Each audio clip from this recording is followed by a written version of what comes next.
আদালত চত্বরে এই বিচারপতি শামসুদ্দিন মানিককে যখন হাজির করা হচ্ছে, জনতা তখন কিল ঘুষি মারতেছে, এমন ভাবে আদর আপ্যায়ন করেছে, তার মাথার হেলমেট পরে গেছে। জনতা যে যেমনি পারতেছে, একজন ছিনতাইকারী চোর ডাকাতকে যেভাবে মারে এই ব্যক্তিকে মানুষ ঘৃণার ঘুষি মারতেছে, যে যেমনি পারতেছে তাকে টেনে হেসড়ে নিচে নামানোর চেষ্টা করতেছে। এই বৃদ্ধ বয়সে মার খাওয়ার পিছনে একমাত্র কারণ এই ব্যক্তি ছিল আলেম বিদ্বেষী, এই ব্যক্তি ছিল ইসলাম বিদ্বেষী, আলেমদেরকে সহ্য করতো না। দাড়ি টুপি দেখে তার জ্বালা পোড়া হইতো, দেশের যাকে তাকে রাজাকারের বাচ্চা বলতেন, রাজাকার বলতেন। আজকে কেমন লাগতেছে বৃদ্ধ বয়সে জনতার কিল ঘুষি খাইয়া আদালত চত্বরে সিলেটবাসী যেভাবে তাকে গ্রহণ করেছেন, আমরা সিলেটবাসীকে ধন্যবাদ জানাই। আর এই বিচারপতি মানিকের এমন বিচার আমরা দাবি করছি, এমন দৃষ্টান্তমূলক শাস্তি দেওয়া হোক, যাতে এই ধরনের বিচারপতির জন্ম আর বাংলাদেশে না হয়। যে আলেম বিদ্বেষী, যে ইসলাম বিদ্বেষী, তারা যে দুনিয়াতে লাঞ্ছিত হয়, এই বিচারপতি মানিক তার বাস্তব উদাহরণ। এই জন্য সমস্ত বিচারপতিকে আমরা বলতে চাই, এখনো সময় আছে, আপনারা সতর্কতার সহিত বিচার করবেন, আদল ইনসাফ প্রতিষ্ঠিত করবেন, ন্যায় বিচার কায়েম করবেন।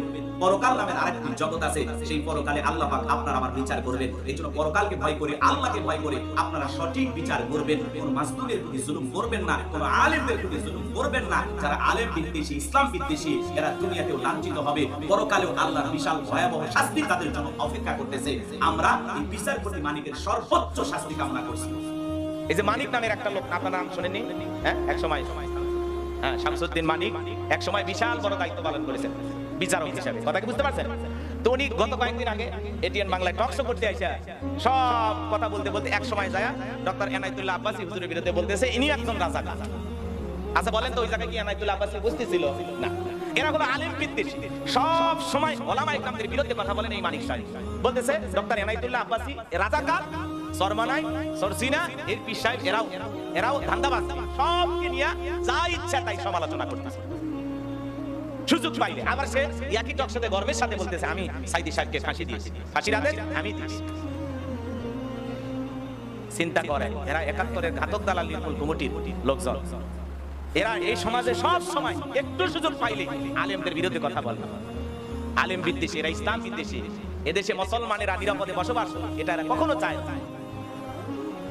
এরা সব সময় ওলামা ইকরামদেরকে বাঁকা চোখে দেখে, কিন্তু এদের বিচার কেউ করে না। এদেরকে আরো বাহবা দেওয়া হয়। হ্যাঁ, টক শোতে গেলে বাংলাদেশের সব আলেমকে ধুয়ে দেবেন, আপনাকে আরো বেশি টাকা দেওয়া হবে, আপনাকে আরো বেশি সমর্থন দেওয়া হবে, আপনি আরো বেশি বেশি টক শোতে দাওয়াত পাবেন। কথা বলেন না, সুযোগ পাইলেই আলেমদের বিরুদ্ধে। এনায়েতুল্লাহ আব্বাসী সাহেব তো ওই জায়গায় ছিলেন না, তো আপনি তাকে টানলেন কেন? তাকে রাজাকার কেন বলতেছেন?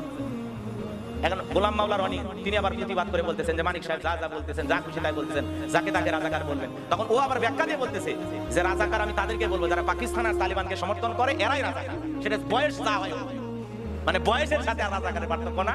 যারা পাকিস্তানকে সাপোর্ট করবে, যারা তালিবানকে সাপোর্ট করবে, এরাই রাজাকার। এর বয়স এখন যা হয়। তো এদেরকে বুঝাবেন কিভাবে?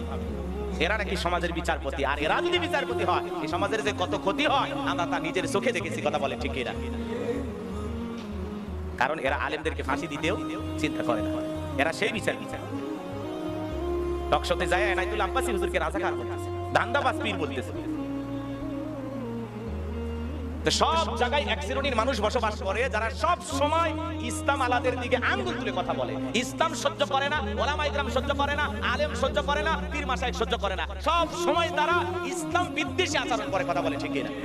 এই সমাজে আছে, ঘাপটি মেরে থাকে, দেখে মনে হয় ভালো মানুষ, কিন্তু এরা সমাজের ইসলাম আলাদের শত্রু, এদেশের মুসলমানের শত্রু, এদেশের ইসলাম আলাদের শত্রু। কথা বলে ঠিক না?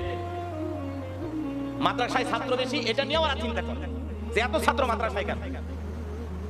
কথা কি বুঝতে পারতেছেন? মাদ্রাসা বেড়ে গেলে টেনশন, মসজিদ বাড়লে টেনশন, আলেমদের কদর বাড়লে টেনশন, একজন আলেমের জনপ্রিয়তা বাড়লে টেনশন। সব সময় এরা টার্গেট করে। কথা বলে না কেন? আর সুযোগ পাইলেই খোঁচা মাইরা আলেমদের বিরুদ্ধে কথা বলে। কথা বলে ঠিক না? আমরা চাই এদের বিচার করতে হবে, কিন্তু এদের বিচার কেউ করবে না। আলেমদেরকে ধুয়ে দিলেও কেউ বিচার করবে না, কিন্তু ওনাদেরকে নিয়ে দুই একটা কথা বলেন আপনাকে ঘর থেকে তুলে নিয়ে যাবে। কথা বল ঠিক না? এই দেশে নবীকে গালি দিয়ে পার পায়। কথা বলেন না কেন? নবীকে গালি দিয়ে পার পায়, কিন্তু কোন নেতাকে গালি দিলে পার পায় না। কথা ঠিক না? তার মানে কি এক শ্রেণীর মানুষ এদেশের নেতাদের দাম এত বাড়িয়েছে, নবীকে গালি দিলে তোমাকে ছাড় দেওয়া হবে, কিন্তু আমার নেতাকে গালি দিলে ছাড় দেওয়া হবে। কথা ঠিক না? এই সমাজে নেতার দাম আমরা বুঝি, কিন্তু বিশ্ব নবীর দাম আমরা বুঝি না। কথা বলে ঠিক না? এই জন্য আমরা কপাল পোড়া জাতি, এই জন্য তো আমাদের ভাগ্যে এত অশান্তি, এত দুর্ভোগ। কথা বলে ঠিক না? কারণ আমরা সঠিক রাস্তায় নাই, আমরা সঠিক রাস্তায় নাই। এই জন্য আমি আর বেশি কথা বলবো না, আপনাদের উদ্দেশ্যে এতটুকুই বলতে চাই, সমাজ রাষ্ট্রে আমরা সব সময় শান্তির দোয়া করি, ওলামায়ে কেরাম সব সময় জাতির দুর্দিনে পাশে থাকে। জাতি যখন বিপদগ্রস্ত হয় ওলামায়ে কেরাম পথ দেখানোর চেষ্টা করে। কথা বলে ঠিক? এই যে মানিক নামের একটা লোক, আপনার নাম শুনেননি? হ্যাঁ, এক সময় শামসুদ্দিন মানিক এক সময় বিশাল বড় দায়িত্ব পালন করেছেন বিচারক হিসাবে। কথা কি বুঝতে পারছেন? তো উনি গত কয়েকদিন আগে এটিএন বাংলায় টক শো করতে আইসা সব কথা বলতে বলতে এক সময় যায় ডক্টর এনায়েতুল্লাহ আব্বাসী হুজুরের বিরুদ্ধে বলতেছে ইনি একজন রাজাকার। আচ্ছা বলেন তো ওই জায়গায় কি এনায়েতুল্লাহ আব্বাসী উপস্থিত ছিল? না। এরা হলো আলেম বিদ্বেষী, সব সময় ওলামায়ে কেরামদের বিরুদ্ধে কথা বলেন। এই মানিক সাহেব বলতেছে ডক্টর এনায়েতুল্লাহ আব্বাসী রাজাকার, সরমানাই, সরসিনা, এর পীর সাহেব এরাও ধান্দাবাজ, সবকে নিয়ে যা ইচ্ছা তাই সমালোচনা করতেছে সুযোগ পাইলে। আবার সে একই টক সাথে গর্বের সাথে বলতেছে আমি সাইদি সাহেবকে ফাঁসি দিয়েছি, ফাঁসির আদেশ আমি দিয়েছি। চিন্তা করেন, এরা ৭১-এর ঘাতক দালাল নির্মূল কমিটির লোকজন। এরা এই সমাজে সব সময় একটু সুযোগ পাইলে আলেমদের বিরুদ্ধে কথা বলে। আলেম বিদ্বেষী, এরা ইসলাম বিদ্বেষী। এদেশে মুসলমানেরা নিরাপদে বসবাস করুক এটা এরা কখনো চায় না।